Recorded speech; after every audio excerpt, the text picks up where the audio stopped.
Maido, hi there Japan fans. In today's show we're going to talk about some tricky terminology.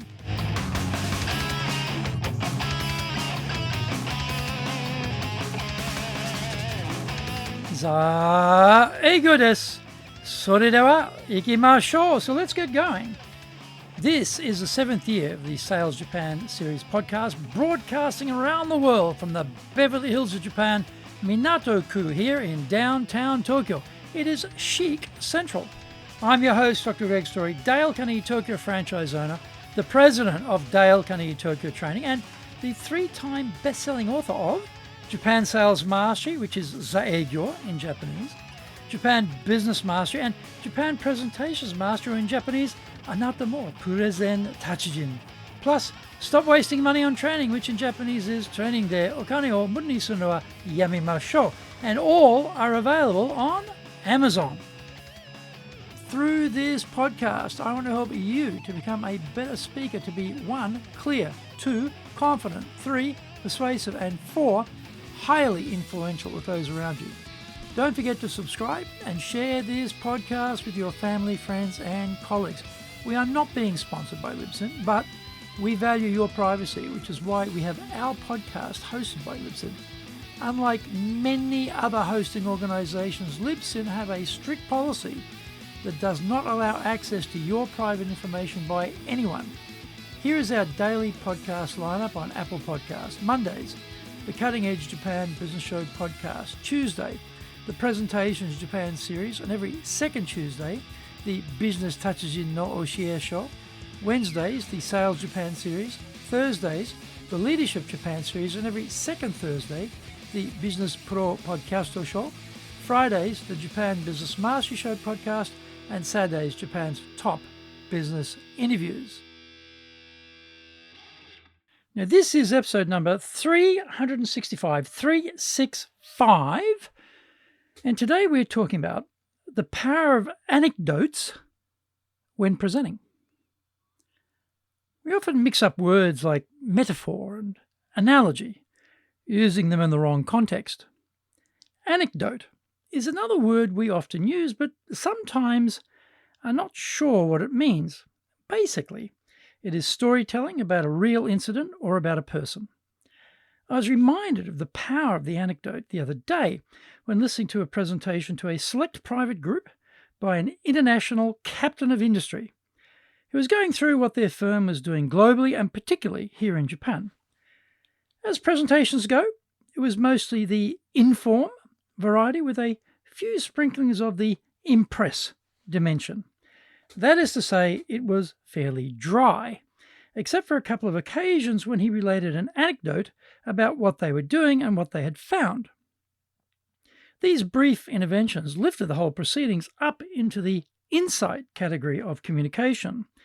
That is a much richer dimension, and as listeners, we feel we are getting real value here from this speaker. The speech basically followed the guidelines of a similar speech he'd given recently and is using slides as his navigation. The rules of this private study group is that we don't use slides to show what we're talking about. We just speak and then take questions in depth on the topic. He was allowed to use the slide deck as his personal navigation for the talk. Interestingly, the anecdotes were not in the deck. They came out spontaneously as he searched for illustrations and examples to further flesh out his points. What a contrast. We were getting fed corporate pap for the most part, and then bingo, out pops a valuable morsel. This tells me that he had not planned his talk to maximize the insights they had learned from running their business globally and in Japan. Why would that be?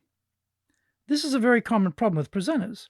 They are in the inform mode of presentations and think that reeling off data and facts is all that is required. These accidental sharings were the most valuable part of the whole talk. We should try to eliminate the accidental nature of these sharings and actually plan to inject them into the talk from the very start. I'm sure his approach was to take a chronological survey of the company and then just build on that to highlight the main iterations over time. What if he had said, right, I'm going to sit down and draw out what we've learnt from doing business here in Japan and gather the wisdom together. Following that, he could arrange the structure of the talk around these learnings and present the context and background so it'd be easy for the audience to follow. We still need the informed part because that context gives the insights their power, makes them stand out from the ordinary, and trumpets the learnings. Business audiences, in my experience, are always hungry to learn. In particular, they love to hear about disasters so they can make sure they don't replicate the same issue in their world. Find out more when we come back from the break. Our show today is brought to you by our public courses, but we also do custom in-house programs, as well as we do them in both Japanese and English. We do them face-to-face in our super safe classroom, and we do them live online.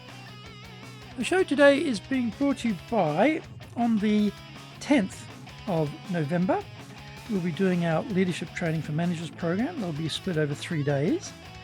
On the 16th and 17th of November, we'll be doing high-impact presentations in Japanese. And on the 7th of December, we'll be doing our flagship Dale Carnegie course over 3 days. Go to our website at www.dale, D-A-L-E, Carnegie, CARNEGIE.co.jp. Get my best-selling books, Japan Sales Mastery, which in Japanese is Zaegyo. This is the Bible for selling in Japan. Japan Business Mastery, Japan Presentations Mastery, plus Stop Wasting Money on Training, which in Japanese is Training de Okane wo Muru ni Sunu wa Yamimashou, and all are available on Amazon.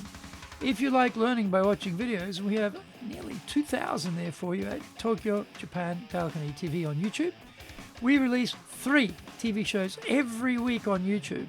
The Cutting Edge Japan Business Show, that's the premier business show on Japan every Monday, Tokyo time. Fridays, we have the Japan Business Mastery Show, and on Saturdays, we release Japan's top business interviews, where I interview leaders from small, medium enterprises all the way up to the corporate captains of industry on one topic, leading in Japan. Every second Thursday, we release the Business Pro Television Show. You can email me at greg.story@dalecarnegie.com.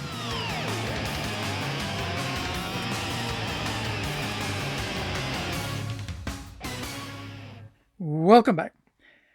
It is hard to be bursting with insights, so we're not talking about a talk with wall-to-wall insights flying constantly like a massive waterfall. However, we do things and we do learn what works and what doesn't. The difference is the speaker has a mind to capture these and store that information away for when it is needed. Most people just forget about the insight and move on because there's always so much more data and information coming at them. That endless supply dilutes the key points we, the audience, need to retain. So from now on, if you hear a good insight or you discover one in your business, find a place to capture that and have it in your mind to use in a future talk. One other thing is to be excited about the insight and frame it for the audience. Our speaker, on this occasion, never got excited about the insights and spoke throughout with the exact same energy when describing something terribly mundane and when talking about something much more breakthrough. We need to raise our energy enthusiasm when we get to the juicy bits so that the audience knows, here comes something very valuable. We can frame it too. We can say, let me tell you about something which proved to be such a valuable lesson for us. Or, I came across this understanding which really transformed our business here in Japan. Or, let me tell you an insight which saved us from disaster. The audience will be guaranteed to be on the edge of their seats to hear what is going to come next, and that is exactly where we want them. So, start with the insights when designing the talk and wrap them up in a clear context. Make sure the audience can fully appreciate the value they are receiving. Seize those anecdotes and put them to good use. Thank you for joining the Sales Japan series. If you found the program useful, then please work on your karma and share this with your family, friends, and colleagues. Don't forget to subscribe and share this podcast. Immediately apply what you've learned today. Go out there and survive. Use it and make some serious money.